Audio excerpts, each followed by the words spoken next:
We are continuing with our ratios that focus on liquidity. Next up, we have our inventory ratio that tell us in essence what's the average days to sell an inventory item. So first you compute the inventory turnover, which is your cost of goods sold divided by the average inventory, and then take the number of days in the year, 365, and divide it by the inventory turnover to get your average days to sell inventory. Okay? So here again, we have numbers for year 3 and for year 4. Here we're showing the cost of goods sold, beginning inventory, and ending. To compute your average inventory, take your beginning inventory plus ending, add those together, and divide it by 2 to get your average inventory. Again, beginning inventory plus ending, divide that by 2 to get your average inventory. Now, once you have the average, you take your cost of goods sold, the $610,000, divided by the average, 56,500. That gives us a turnover of 10.8 times. Now, like with account receivable, the higher the turnover, the quicker we're selling inventory. So to get the days in inventory for year 4, you will divide 365, divide that by 10.8. So in year 4, it took on average about 33.8 days to sell an item. Do the same thing for year 3. Take 365 days, divide that by 11.57. In year 3, it took about 31.5 days. So notice that it has taken us a longer time period to sell in year 4 than it took us in year 3. Okay? The next group of ratio focus on solvency. Liquidity shows your ability to take care of your short-term obligations, but solvency is the ability to take care of all of your obligations over a longer period of time. Okay? So the solvency ratios again focus on is not just current, but long-term debt paying ability. So now we're looking at not just your credit card bills, but now we're adding your student loans, your mortgage, your car note payment.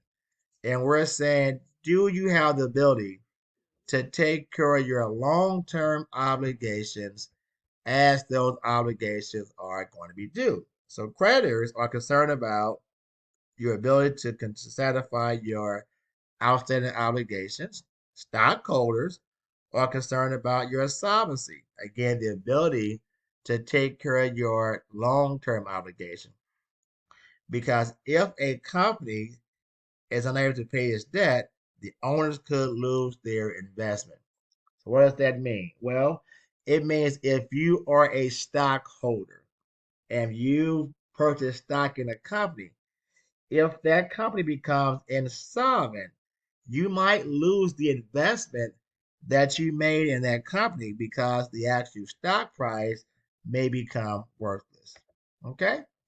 So we'll look at a few different ratios that focus on solvency. We have a debt to asset ratio and a debt to equity ratio.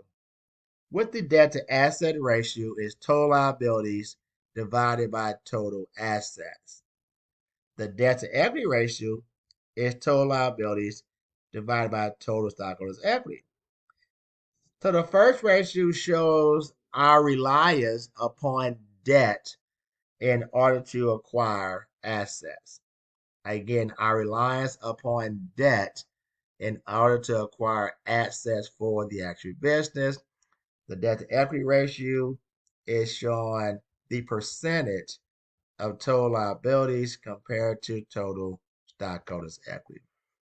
Okay, so let's take a look at our first ratio, which is going to be our debt to asset ratio. For year 4, you're taking your total liabilities, 146,000, and this is not labeled necessarily correctly. This is not total equity. C is actually your total assets. So that's a comparison, a correction there. A is total liabilities, 146,000. C represents your total assets, which is 508,000. So you're taking the 146 divided by 508,000 to get a debt to asset ratio of 29% in year 4 compared to 31% in year 3. Now, what does that mean? Well, it means that in year 3, 31% of our assets were purchased through the acquisition of debt. That went down to 29% in year 4, which means that we have reduced our reliance upon debt by 2% in order to acquire assets. Our next ratio is our debt to equity ratio. And now you're comparing assets against your stockholders' equity. All right. So in year 4, the ratio is 0.40 to 1. So it's saying that for every $1 in stockholders' equity, we have 40 cents in liabilities. Compared to year 3, it was 0.46 to 1.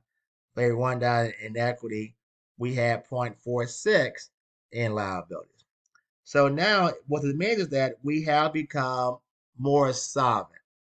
We're showing that we do have the ability to take care of our long-term obligations as those obligations are becoming due. This next ratio is called the number of times interest is earned. This is a ratio that focuses on financial risk for creditors. We're saying, do we have the ability to pay any interest to our creditors as the interest payments are going to become due? Now, this ratio is a little long, so write this down. It's earnings before interest and taxes expense, exact expense, divided by the interest expense. Again, earnings before interest and tax expense divided by the interest expense. So let's take a look at the information for year 4 and year 3. All right. So the income before taxes, that's your first number. That's 42,000.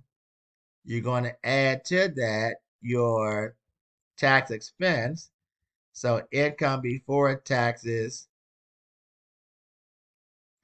and the tax expense end up being $50,000. $50,000.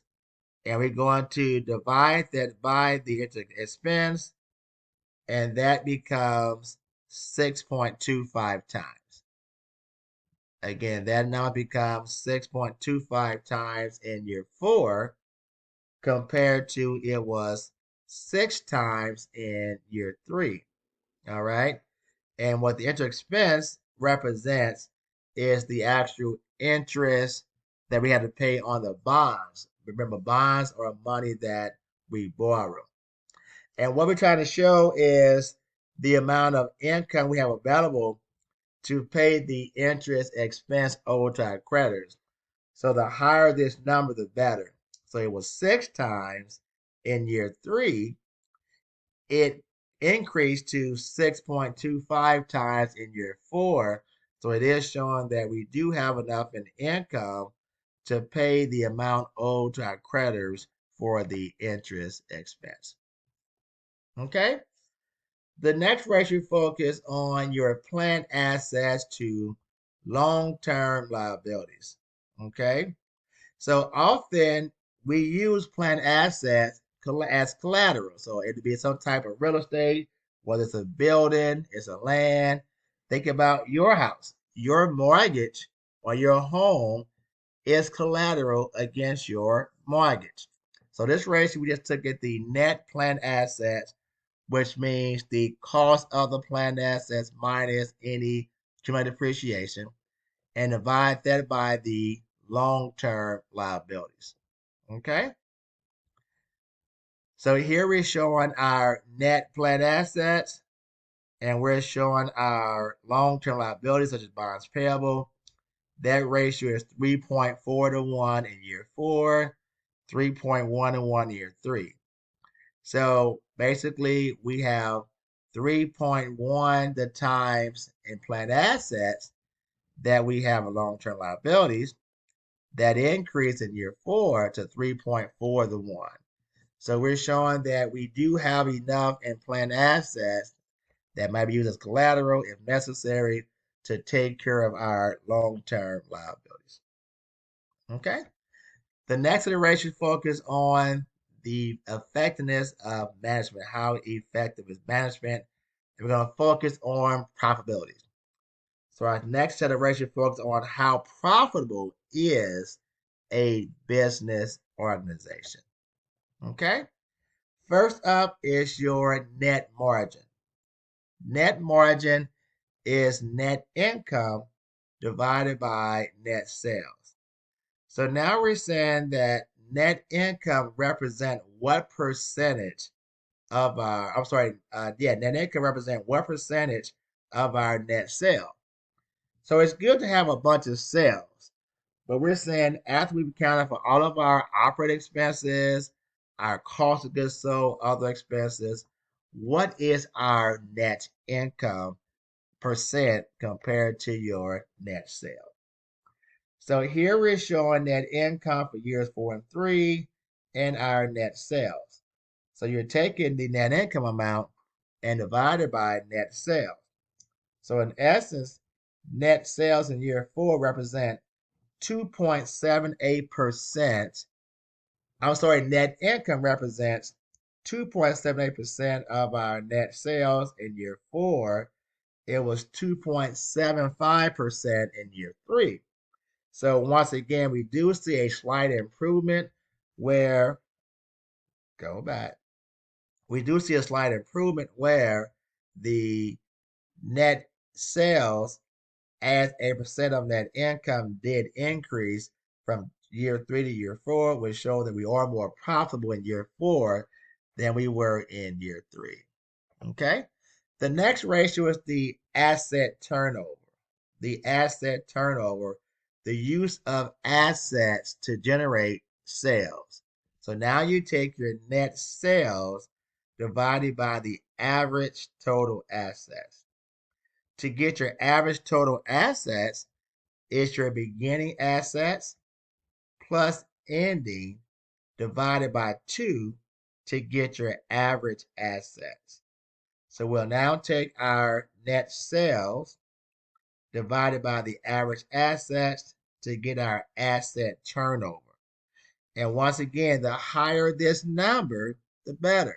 The turnover was 1.83 times in year 3 compared to 1.87 times in year 4. And again, this ratio focuses on the use of assets to generate sales for the actual business. Next ratio, there's a lot of ratios, but again, these are used by analysts all the time to make decisions about different business organizations. So our return on investment, also called return on assets, is the use of assets now to generate wealth or net income. So now you're comparing your net income against your average total assets.